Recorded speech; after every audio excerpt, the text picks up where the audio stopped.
कि अगस्त सितंबर के महीने में जब पीएम मोदी चीन दौरे पर थे, एससीओ समिट में हिस्सा लेने गए थे, तो वहाँ उसने मोदी के खिलाफ बड़ी प्लानिंग रची। सीआईए के एजेंट बकायदा इस काम में लगे हुए थे, जिसकी खबर एसपीजी कमांडो और पुतिन तक पहुंची। इसकी ताली बजा रहे हो, आया हूँ इसकी ताली बजा रहे हो। गया था उसकी खुशी मना रहे हो कि लौटा हूँ कि उसकी खुशी। उस समय जब उन्होंने कहा तो लोगों को लगा कि वो कुछ ऐसी ही बात है जो उन्होंने कह दी। बांग्लादेश के अंदर हम कुछ अजीब चीजें होते हुए देख रहे हैं पिछले 2 हफ्तों के अंदर। आए थे पीएम मोदी के ऊपर हमला करने के लिए, लेकिन अज्ञात हमलावरों ने इन्हें ही निपटा दिया। दोस्तों, बताया जा रहा है कि बांग्लादेश के ढाका में कई सारे होटल्स के अंदर दोस्तों 2 से 3 जो एजेंट्स थे वो मारे गए थे। और ये जो है पीएम मोदी के ऊपर हमला करने आए थे, ये खुलासा अब हो रहा है कि भैया पीएम मोदी के ऊपर हमले की साजिश थी, लेकिन वो बच गए। लेकिन अब जो है अज्ञात हमलावरों ने इनको निपटा दिया है और सीआईए, आईएसआई, पाकिस्तान, अमेरिका सब चुप है, कोई बोल नहीं रहा है। व्लादिमीर पुतिन की तरफ से नरेंद्र मोदी को गाड़ी में बिठाना, इनफैक्ट नरेंद्र मोदी को इस बात से आगाह करना था कि उनकी जान को खतरा है, उनके ऊपर कातिलाना हमला हो सकता है। और इस हवाले से रशियन इंटेलिजेंस के पास मुसद्दका इंफॉर्मेशंस मौजूद हैं और वो इंफॉर्मेशन नरेंद्र मोदी के साथ शेयर की गई। माना जा रहा है कि 3 से 4 यूएस स्पेशल फोर्सेस के लोग अलग अलग जगहों पे मारे गए हैं ढाका के अंदर। जी हाँ, ये पब्लिकली अवेलेबल इंफॉर्मेशन है और यूएस एम्बेसी ने बांग्लादेश के अंदर ये स्टेटमेंट दिया कि नहीं जी, ये तो नेचुरल कॉज से मारा गया है।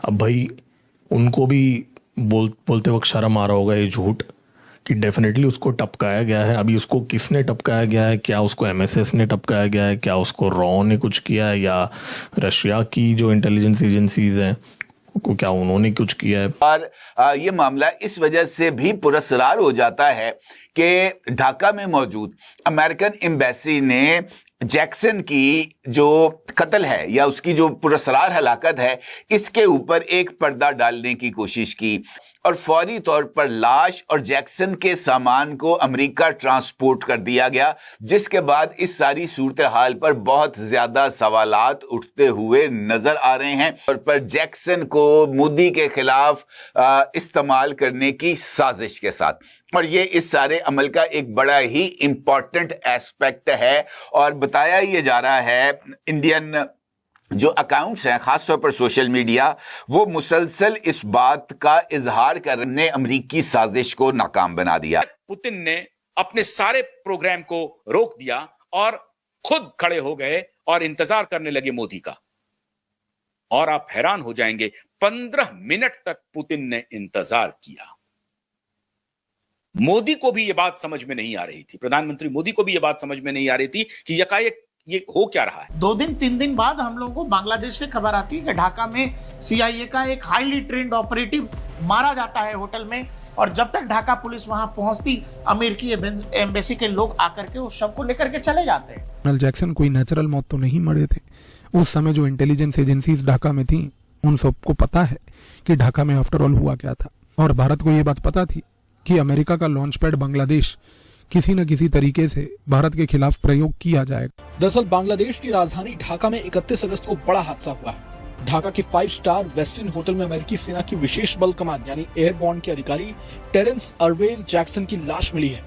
मॉस्को में बहुत लंबे समय से व्लादिमीर पुतिन के खिलाफ, जब से खास करके रूस यूक्रेन का युद्ध चल रहा है, मॉस्को में रशिया की जो इंटेलिजेंस है वो ऑब्जर्व कर रही है अमेरिका की गतिविधियों को।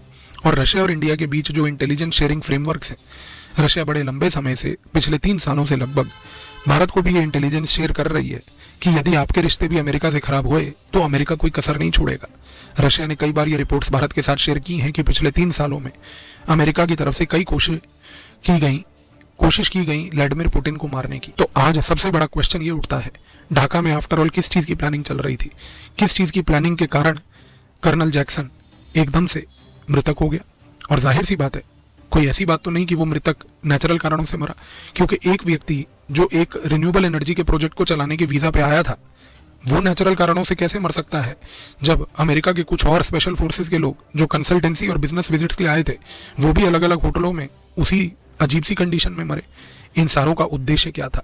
मैंने आपको बताया, अराजकता के बाद टॉप लीडर्स, क्योंकि इनका फोकस ये है कि यदि अगर व्यक्ति हमारे तरीके से बेंड नहीं कर रहा तो क्यों ना लीडर ही हटाया जाए।